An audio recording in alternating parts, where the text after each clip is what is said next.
Então, o conceito de flexão de substantivo. Nos textos, quando uma palavra sofre alteração para modificar o seu sentido, outras palavras também são alteradas. Elas são modificadas para se adaptarem à frase ou ao texto em que são empregadas. Chamamos de flexão essas mudanças sofridas pelas palavras no texto. Então, por exemplo, se eu tenho um substantivo e ele vem acompanhado de um artigo e de um adjetivo, né? Ele está se relacionando com esse artigo e com esse adjetivo. Então, logo, se na minha escrita ou na minha fala eu quero utilizar aquele substantivo no plural, ou no feminino, ou no aumentativo, ou no diminutivo, eu preciso fazer algumas transformações no meu substantivo. Então, por exemplo, se eu for passar ele para o plural ou para o masculino e feminino, né, fazer a flexão de gênero, eu tenho que fazer essa mesma concordância com os termos que se relacionam com o substantivo. Então, por exemplo, substantivo menino. Então, eu digo, o artigo tem que utilizar o menino levado, né? Então, eu concordei o meu substantivo com o meu adjetivo e com o meu artigo. O artigo o adjetivo levado. Agora, se eu quero utilizar essa forma no plural, por exemplo, eu vou ter que articular, ou seja, eu vou ter que flexionar não só o substantivo, né, como também aquelas palavras que estão se relacionando com o substantivo dentro do meu texto. Então, se deixou de ser menino e passou a ser meninos, então eu vou ter que articular, eu vou ter que flexionar o artigo, né, passando ele também plural, óbvio, e o adjetivo e todas as outras palavras que estiverem se relacionando com o substantivo. Então, os meninos levados. Flexionei para o feminino plural, as meninas levadas. Flexionei para o feminino singular, a menina levada. Entendeu? Então, as palavras que estiverem se relacionando com o substantivo, elas também serão flexionadas, elas também vão sofrer essa flexão.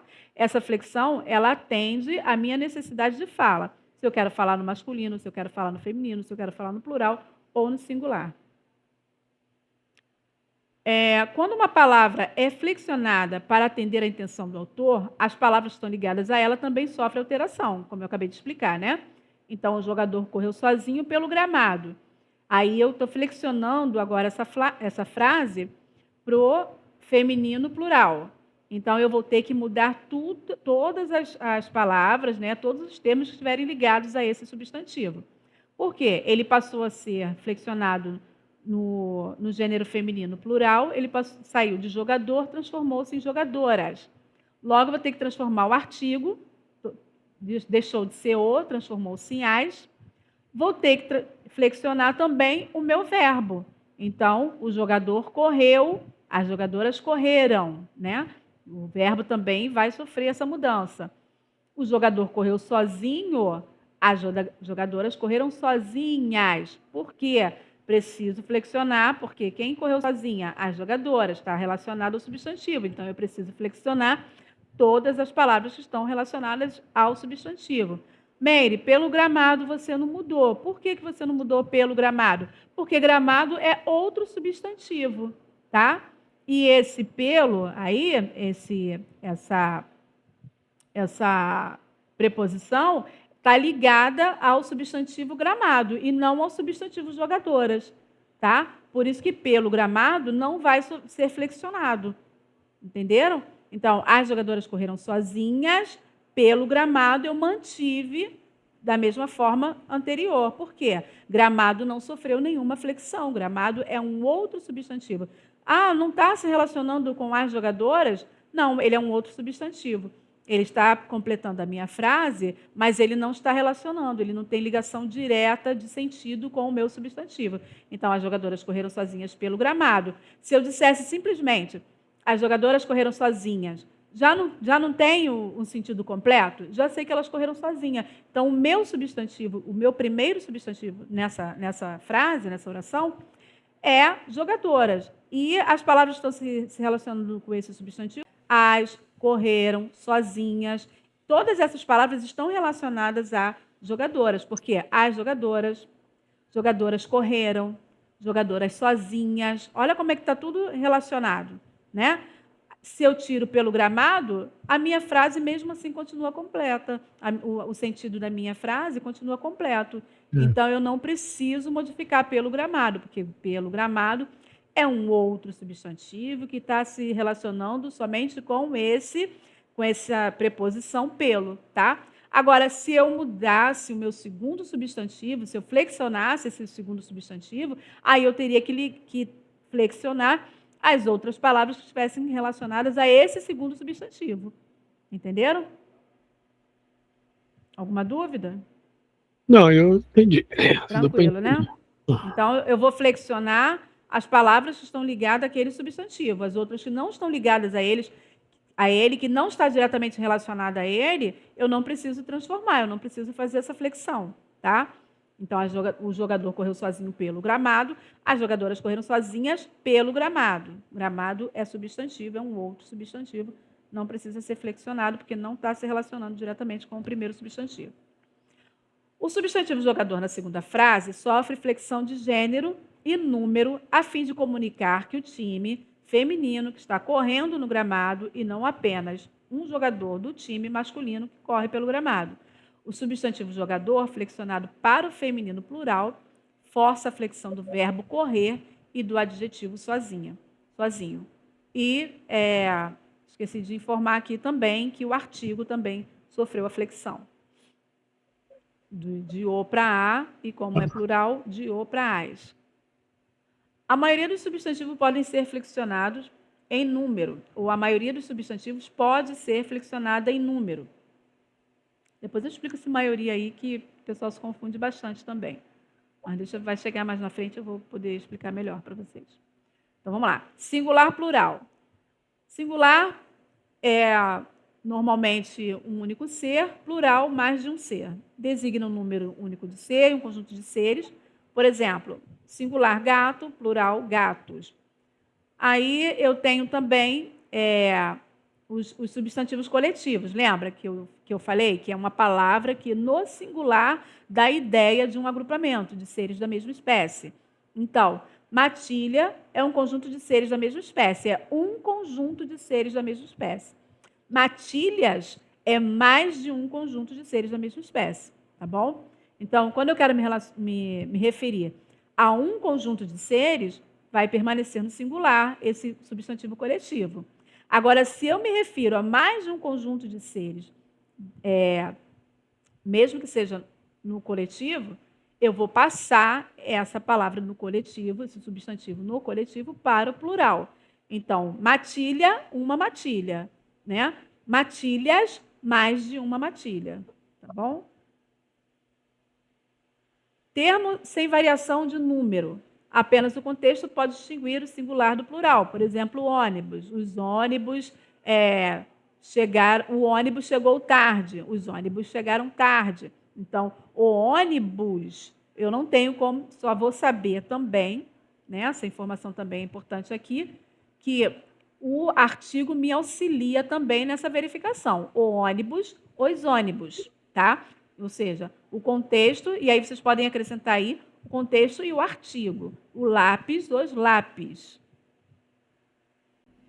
Plural de substantivo composto. Regras especiais. Então, a gente viu na semana passada que substantivo mais substantivo, os dois termos vão para o plural. Tenentes, coronéis. Tenente é substantivo, coronel também é substantivo. Então, as duas palavras vão sofrer a flexão de número. Tenentes, coronéis, porque os dois são substantivos. Se eu tenho um substantivo mais um adjetivo, amor perfeito. Amor é substantivo, perfeito é o adjetivo, é a característica desse amor. Então, substantivo mais adjetivo, os dois termos vão sofrer flexão de número. Os dois vão para o plural. Adjetivo mais substantivo. Ambos vão para o plural. Por quê? Eu tenho um adjetivo, que é uma palavra variável, mais o substantivo, que também é uma palavra variável.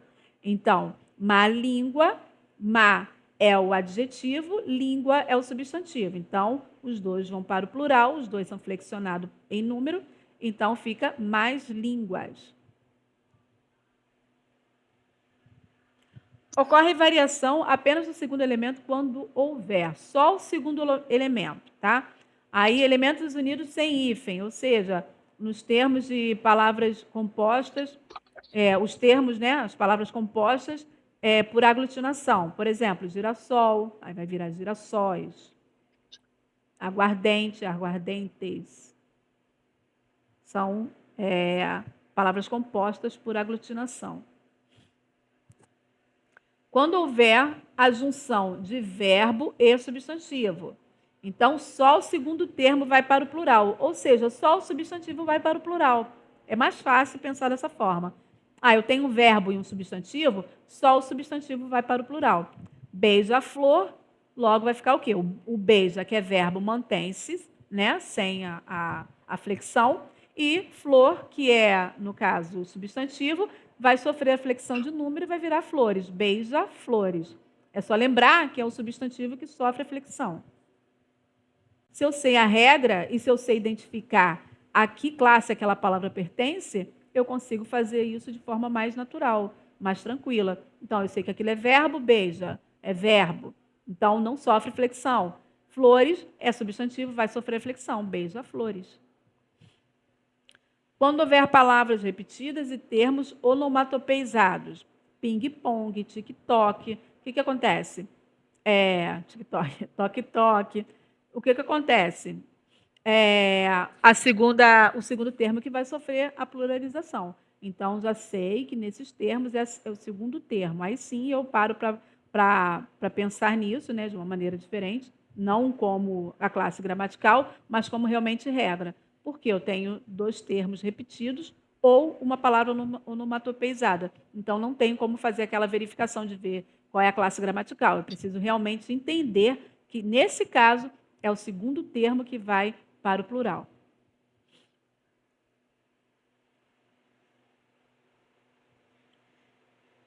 E gravem bem isso tudo que eu estou falando, que, por exemplo, se você vai fazer uma prova, seja que prova for, do Enseja, um vestibular, qualquer coisa desse tipo, essas coisas elas acabam caindo. Se você sabe a regra, se você sabe pensar essa regra, é muito mais fácil de você encarar qualquer prova. Porque, às vezes, a gente grava as coisas, mas a gente não compreende como aquilo funciona. Então, se a gente compreende como aquilo funciona, a gente não esquece e fica mais fácil de fazer análise. Tá? Então, por exemplo, se eu sei que no caso de substantivo mais substantivo as duas palavras vão para o plural, por que eu sei disso? Porque as duas palavras são variáveis, porque as duas são flexionáveis, entendeu? As duas sofrem flexão. E o verbo e mais o substantivo? Não, já sei que o verbo não vai sofrer essa flexão, só o substantivo. Então, eu vou analisar pela classe gramatical e vou poder colocar no meu plural. Então, eu entendi o enredo, entendi como isso funciona. Se eu simplesmente gravar isso, mas isso é aquilo, mas isso é aquilo, uma hora eu posso esquecer, me perder, me embolar, mas eu sabendo a regra e sabendo pensar essas questões, fica muito mais fácil de fazer a análise. E você vai ter muito mais liberdade e realmente dominar a língua portuguesa. Porque, assim, a ideia da língua portuguesa, se você consegue pensar ela, você consegue dominar. Agora, se você não consegue pensar, isso foi só uma questão de decorar regras ou de decorar situações, numa hora de uma análise que as coisas mudam, elas se embolam, as palavras trocam de lugar e elas se relacionam de forma diferente, aí você fica preso àquela regra que você gravou e não consegue analisar. Exato. Então, aqui nesse caso aqui, ping-pong, essa segunda foi para o plural? Porque aí sim é a regra. Nesse caso é regra. Quando Tá, houver porque duas palavras repetidas. Todas as duas são substantivas. Nesse caso, essas Ping palavras, pong. como é que essas palavras são classificadas? Ping e pong. Ping-pong. Conhece essa palavra de algum lugar? Não. Essa palavra ela é a reprodução de um som. E por isso que ela é uma onomatopeia. Entendeu? Tic-tac. Onomatopeia. Tic-tac. Tic-tac também é a reprodução de um som. Por isso que nós chamamos de onomatopeia. Então, quando eu tenho termos que são onomatopeizados, ou seja, que são onomatopeias, eu vou classificar como? Eu vou colocar, flexionar como? Vou flexionar colocando o segundo termo no plural. Uhum. Isso aí eu preciso saber. E preciso Isso. identificar as onomatopeias. Tá vendo como é que tudo É. se embola? Como é que tudo se reúne? E aí, se você não sabe o que é onomatopeia quando chega na prova, aí você também não sabe a regra, porque você nem sabe que aquela palavra é uma onomatopeia. Entendeu? Você não consegue fazer análise. Na análise é que eu vou perceber. E isso é uma onomatopeia. Se é uma onomatopeia, então só o segundo termo vai para o plural. Só o segundo. É isso Isso, aí. quando é onomatopeia. Ah, não, essa palavra aqui é formada por dois substantivos. Ah, tá, dois substantivos, duas palavras que são variáveis, ou seja, as duas palavras vão para o plural. Então, eu vou colocar no plural os dois termos, tanto o primeiro Aí, quanto o segundo. e no caso elas são variáveis porque elas não vieram de uma outra palavra, né? Não, não, elas são variáveis porque elas sofrem flexão de gênero e número. Ah, entendi. O adjetivo precisa concordar com o substantivo. Uhum. Então, o adjetivo também é palavra variável, porque ele também sofre variação de número e de gênero, tá? E também de grau. Mas o verbo não. Ele sofre variação, o verbo é uma outra variação, é um outro tipo de modulação que ele vai sofrer, que não é o mesmo do substantivo e do adjetivo, tá bom? Então, palavras variáveis é substantivo e adjetivo, porque sofre flexão, porque varia, né, nesse caso, de singular para o plural e feminino para o masculino, e também de grau diminutivo para o aumentativo, tá bom? O Isso. verbo não sofre essa variação. Sei disso, tomei consciência disso, então tem que passar um substantivo composto formado por verbo e substantivo para o plural, já sei que o verbo não flexiona, o verbo não sofre variação. Então, eu mantenho o verbo sem pluralização e vou colocar no plural somente o substantivo. O que eu sei a respeito do substantivo, de dois substantivos formando uma palavra composta? O que eu sei é que os dois vão para o plural.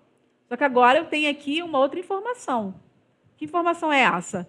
Que palavras aonde o segundo termo delimita o primeiro, somente o primeiro vai para o plural, tá? Então, palavras-chave. Eu delimitei essa palavra, ela é uma palavra-chave, tá? É a palavra que abre algum universo para mim. É a palavra-chave, é a palavra que vai abrir um novo universo para mim. Palavra-chave. Ela não é uma complementação simplesmente. Ela é algo que vai especificar que palavra é essa, tá? Então fica palavras-chave. Não ocorre variação em nenhum termo quando houver união de verbo e substantivo plural. Isso é tranquilo também. Primeiro, a gente já sabe que o verbo não vai sofrer variação. Então, ele saca, vem do verbo sacar. Isso também é preciso fazer análise, né? Porque, por exemplo, saca poderia ser uma saca, né? Ah, saca de É. arroz, né? Poderia ser isso. Só que nesse caso aqui é o verbo, sacar rolhas. Ou seja, tirar a rolha, sacar, né? Paf, tirar a rolha. É o saca-rolhas. Então, já sei que aquilo ali é verbo, não vai sofrer variação. E o substantivo plural. Metafonia. Metafonia é a mudança de som que ocorre em alguns termos por causa da flexão de número. Então, por exemplo, é aquela alteração, né, que a palavra vai sofrer no seu som, no som que é produzido quando ela é flexionada para o plural. Então, por exemplo, a palavra caroço, caroço está no singular. Então eu falo ele com o O fechado, caroço. O O está fechado, osso, caroço. E quando eu passo ele para o plural, ele vai sofrer uma mudança no som dele, que de fechado ele vai passar aberto. Caroços, tá? Caroço, pronuncia-se caroço, e caroços, né? O O vai ser aberto. Caroços. Tá vendo aqui? Tá vendo aqui, ó? Caroço, pronuncia-se caroço. Aí coloquei a gente coloca, Uhum. na verdade, esse acento circunflexo aqui só para vocês perceberem que o O é fechado, tá? Não, caroço não se escreve assim, caroço se escreve dessa forma que está aqui fora. Isso aqui é só para perceber. que esse O é fechado, caroço, e quando vai para o plural, ó, caroços, tá? Então, caroço, caroços, ovo, ovos. O mais importante é você perceber que ele sofreu uma mudança no som, Que é, tá? Que ele mudou de som. Tava tá, no, tava é no isso mesmo. singular, tinha um som fechado. Uhum. Passou para o plural, o som dele ficou aberto, O tá? aberto, O mais importante é perceber é isso. isso mesmo. É. Agora, a flexão de gênero. Ficou um espaço tão grande isso aqui. Então, vamos lá. Substantivos biformes. Lembra o que é o substantivo biforme? Substantivo biforme são aqueles substantivos que possuem duas formas, uma para o masculino e uma para o feminino, lembra? Isso mesmo. É. Então, substantivos terminados em O têm a terminação alterada para A ao serem flexionados para o gênero feminino. Então, gato, gata. Olha como é que eu tenho duas formas. Gato, gata. São duas formas. Menino, menina. Homem, mulher. São duas formas, né? Então, eu chamo isso de substantivo biforme. Substantivos terminados em ão têm a sua terminação alterada para an ou oa, ou ona. An, oa ou ona. Ao serem flexionados para o gênero feminino. Então, o irmão é irmã, o leão é leoa, o folião é foliona. Viu que todo mundo termina com ão, mas quando passa para o feminino muda completamente a terminação? É mesmo. Irmão, leão, folião. Tudo termina com ão. Mas o irmão vira irmã, o leão vira leoa e o folião vira foliona. É. Aí também é questão de vocabulário, né? E... Substantivos terminados em or têm o gênero feminino indicado pelo acréscimo de a. Né? E a gente viu também que nem sempre vai ser assim. Então, por exemplo, professor, professora, cantor, cantora. Ator não vai ser atora, vai ser atriz, tá? Então, nem sempre vai seguir essa regra. Aí também questão de vocabulário, tá? Professor, professora, cantor, cantora. Ator é atriz, então nem sempre, quando terminar com or, vai ter a terminação a. Mas a maioria tem a terminação a. É possível flexionar o substantivo para o gênero feminino trocando a terminação e por a. Por exemplo, mestre, mestra.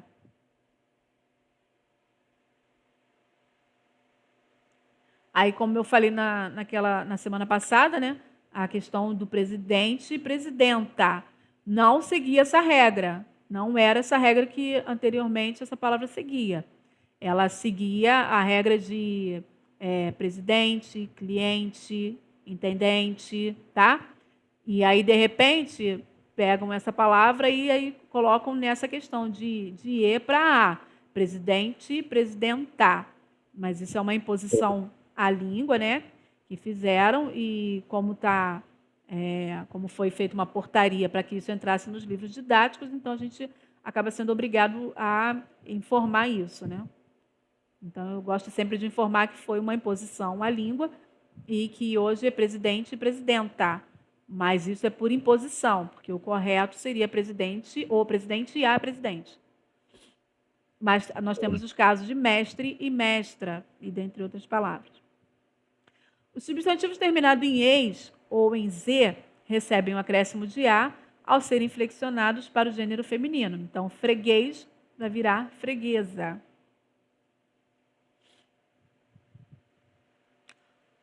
Há substantivos biformes que têm formas completamente diferentes para gênero feminino e para o masculino. Ovelha e carneiro. E como eu falei, homem e mulher também é completamente diferente.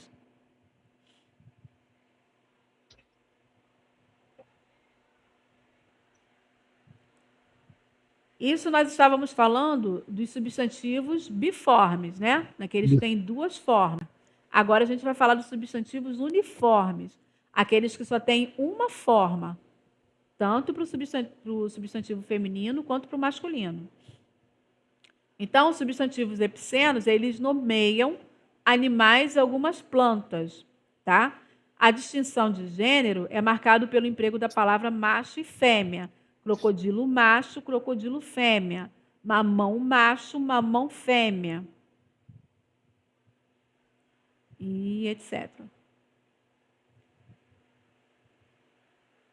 Comum de dois gêneros. São substantivos que possuem apenas uma forma para masculino e feminino, óbvio, porque ele é uniforme, né? E a diferença é marcada pelo artigo o e pelo artigo a. Então, o artista, a artista. O cliente, a cliente. O dentista, a dentista. E assim por diante. Então, eu só reconheço a diferença entre masculino e feminino pela utilização do artigo, né? Pelo uso do artigo no contexto. Substantivos sobrecomum são substantivos de um só gênero, ou seja, só tem uma forma para masculino e feminino e nem por meio do artigo eu consigo verificar se é realmente masculino ou feminino. Eu só vou conseguir verificar isso por meio do contexto, né? Por meio das outras palavras que vão estar ali me trazendo a identificação, por exemplo, dessa criança. Se é a criança, se é menino ou se é menina, eu não sei, eu sei que é a criança. Porque eu não posso dizer o criança, né?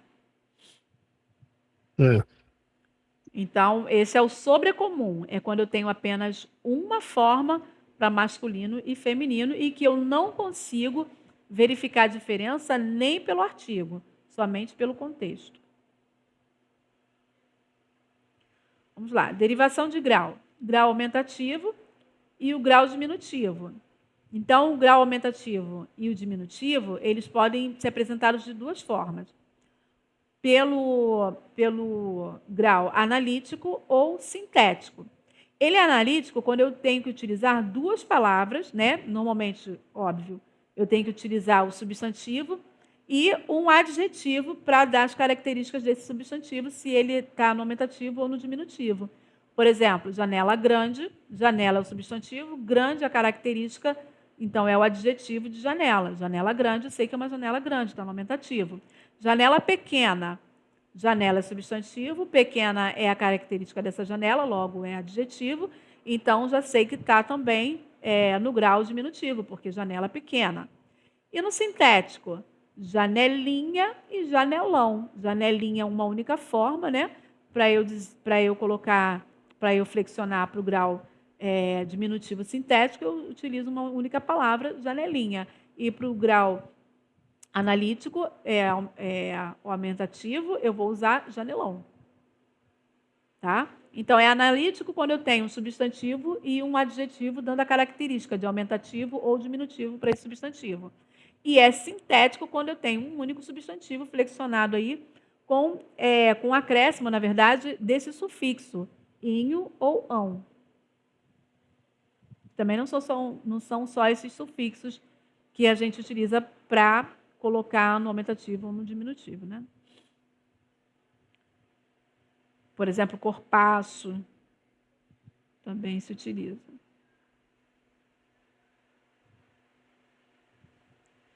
Então, a modalização da flexão de grau do substantivo é utilizada não apenas para indicar que um objeto é grande ou pequeno, né, se ele foi aumentado ou diminuído na intenção do falante, mas pode indicar também sentimentos como emoção, ironia, desprezo, né?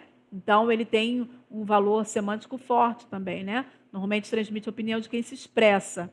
Então, por exemplo, essa gentinha não muda. Quando eu utilizo o termo gentinha, eu estou sendo o quê? Eu estou desprezando, né? Estou usando o sentimento, eu estou expressando ali meu sentimento de desprezo. Então, essa gentinha não muda.